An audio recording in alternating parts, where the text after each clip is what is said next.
Je vous propose aujourd'hui de parler de paiement des cotisations sociales. Qu'est-ce qui se passe lorsque l'employeur ou le travailleur indépendant ont un souci de trésorerie et ne vont pas être en mesure de payer leurs cotisations? Qu'est-ce que prévoit le Code de la sécurité sociale? Qu'est-ce qu'on peut faire? Alors déjà, la première chose, on peut toujours demander un report de paiement des cotisations ou un paiement fractionné.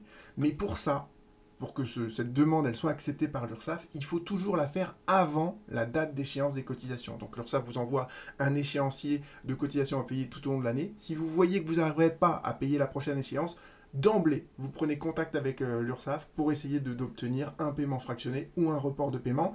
Et les URSSAF sont conciliantes. Leur objectif, c'est de trouver une solution. Deuxième chose que vous pouvez faire, alors là cette fois, vous voyez la date d'exigibilité des cotisations sociales, elle est passée, mais si vous réagissez très vite, dans le cadre d'un délai de 30 jours, vous pouvez négocier avec l'URSSAF un plan d'appurement. Alors normalement, une fois qu'on a raté la date d'exigibilité des cotisations sociales, automatiquement l'URSSAF applique des majorations ou des pénalités. Et là, avec le plan d'appurement, eh bien en fait, vous n'aurez pas à payer les majorations et les pénalités. Mais il faut respecter ce plan d'appurement. Et dans le cadre d'un plan d'appurement, évidemment, ce que vous allez solliciter, c'est notamment des délais de paiement. Pour dire, ben voilà, je m'engage à payer tout ce que je dois à l'URSSAF, mais je ne pourrai le faire qu'à partir de ces sommes-là, etc. Eh bien, les délais de paiement, c'est ça qui nous intéresse dans le cœur de cette vidéo, c'est apprécié par le directeur de l'organisme chargé du recouvrement, en gros par le directeur de l'URSSAF. D'accord? Donc ça, c'est ce que vous pouvez faire. Demander donc, avant même que l'échéance des cotisations, demander un report de paiement, ou bien conclure un plan d'appurement. Dernière chose, est-ce qu'on peut solliciter des remises?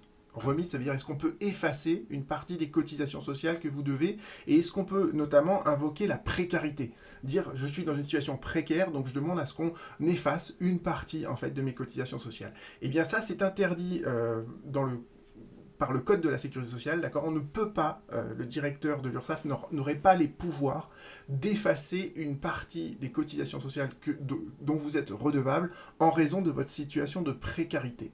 Pourquoi? Eh bien tout simplement parce que si on commençait à rentrer là-dedans, ça pourrait mettre en péril, vous voyez, l'équilibre financier en fait, des différents régimes. Donc c'est pour ça qu'il y a cette interdiction dans la loi.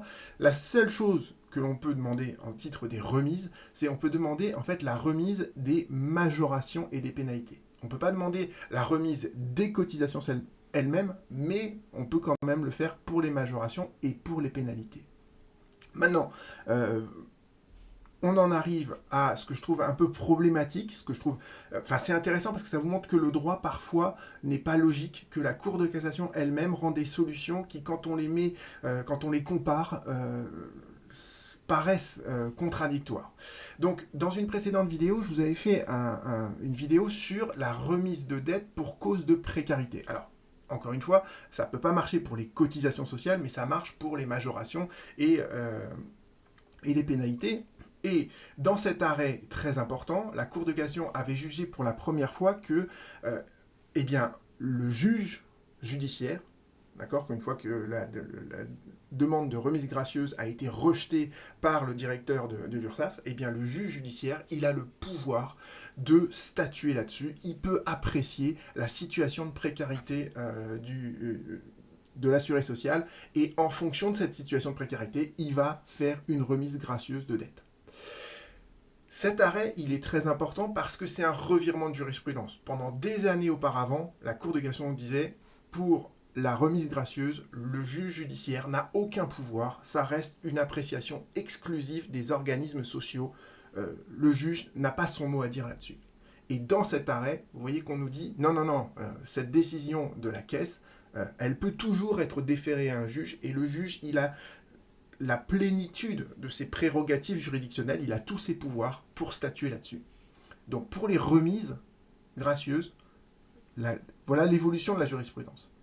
Et pour les délais de paiement, je vous ai dit tout à l'heure que les délais de paiement, ils sont appréciés par le directeur de l'URSSAF, eh bien vous avez cet arrêt du 23 juin 2022 qui nous dit que pour les délais de paiement, le juge judiciaire n'a aucun pouvoir.